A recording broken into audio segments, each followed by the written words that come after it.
The strategic crisis of the Red Army. By the late 1920s, the Soviet Union faced a critical technical vacuum in personal sidearms. The primary weapon was the Nagant M1895 revolver. While legendary for its reliability, its gas seal system made for an incredibly heavy trigger pull, and its slow, one-by-one reloading process was a death sentence in modern, fast-paced combat. Parallel to this, the Soviet military was a mosaic of foreign calibers, using everything from the German Luger to the American Colt. This created a logistical nightmare. The High Command demanded a unified, semi-automatic solution. The new weapon had to be chambered for the 7.62 by 25 mm round, a Soviet adaptation of the high-velocity Mauser cartridge. They needed a tool that was cheap to mass-produce, but powerful enough to serve as a primary combat weapon for officers and tank crews alike.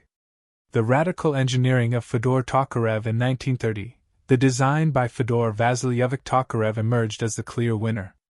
Tokarev's genius lay in his ability to perform radical simplification. He studied the short recoil, tilting barrel system of John Browning's Colt M1911, which was considered the gold standard of the era. However, Tokarev realized that the Soviet industry could not support the complex, tight tolerances of the American design. He stripped the pistol down to its barest essentials. The most brilliant technical achievement was the modular hammer group. In traditional pistols, the firing mechanism is a collection of tiny springs and pins held inside the frame. Tokarev integrated the hammer, the sear, and the mainspring into a single, self-contained unit. This meant that in the sub-zero temperatures of a Russian winter, a soldier with frozen hands could simply pull out the entire assembly for maintenance or replacement without using any specialized tools. This modularity was decades ahead of its time and turned the TT-33 into a highly maintainable industrial machine rather than just a sidearm. Ballistics, the armor-piercing sidearm. Technically, the heart of the TT-33 is its ammunition. The 7.62 mm Tokarev round is one of the fastest and flattest shooting pistol cartridges ever made. With a muzzle velocity reaching 420 to 450 meters per second, it delivers a massive amount of kinetic energy into a very small surface area. This creates a needle effect. While a larger 9mm or .45 caliber round might be stopped by heavy winter clothing or early ballistic shields, the TT round punches through with ease. It can penetrate military-grade steel helmets and thick wooden barricades at distances where other pistols are useless. However, Tokarev made a deliberate technical sacrifice. The pistol has no manual safety switch. To save production time and weight, he removed the external safety. Instead, the weapon relies on a half-cock notch on the hammer. This made the TT one of the fastest pistols to draw and fire, but it required the operator to have iron discipline.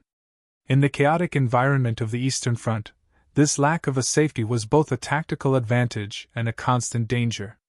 Industrial survival and the Izhevsk mobilization. When the Great Patriotic War began in 1941, the technical resilience of the TT-33 was put to the ultimate test. As German forces closed in on the Tula Arms factory, the entire production line was evacuated in a matter of weeks to the city of Izhevsk in the Ural Mountains. In Izhevsk, the design was adapted for total war production.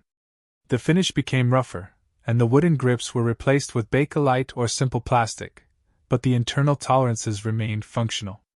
The pistol's flat profile, a mere 28 mm wide, became its most valued ergonomic feature. It allowed tank commanders to carry a powerful weapon in the cramped interiors of T-34 tanks without snagging on equipment. By the end of the war, over 1.7 million units had been produced, proving that Tokarev's simplified design could withstand the most stressed manufacturing conditions in human history. The global proliferation and modern legacy post-1945, the TT-33 became the iron signature of the Eastern Bloc. Its blueprints were shared with satellite states, leading to the Chinese Type 54, the Hungarian Tokarev, and the Yugoslavian M57. Each nation added its own technical flair, such as the Yugoslavian version increasing the magazine capacity to 9 rounds. Even today, the Tokarev remains a marvel of the industrial age. It is a weapon that prioritizes function over form, and lethality over comfort. It was built for a world where beauty was found in a machine that never failed, even in the mud of Stalingrad or the ruins of Berlin. Fedor Tokarev's legacy is a cold, steel reminder that in the face of total war, simplicity is the highest form of technical sophistication.